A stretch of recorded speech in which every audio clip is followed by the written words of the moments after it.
तो आज मैं बात करने वाला हूँ भोजपुरी के न्यू मूवी सॉन्ग, जिस सॉन्ग का नाम है लेके दुल्हनिया।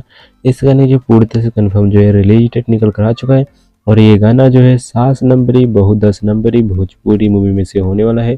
लेकिन लेके दुल्हनिया भोजपुरी सॉन्ग जो इस गाने की जो पूरी तरह से कंफर्म जो है रिलीज डेट जानने से पहले हम इस गाने के बारे में जानते हैं। इस गाने के सिंगर जो है अलका झा जी है और इस गाने के लिरिक्स जो है अरविंद तिवारी जी है और इस गाने के म्यूजिक जो दिए हैं ओम झा जी दिए हैं। चलिए मैं आप लोगों को बता दूं, लेके दुल्हनिया भोजपुरी सॉन्ग जो है इस गाने की जो है पूरी तरह से कंफर्म जो है रिलीज डेट।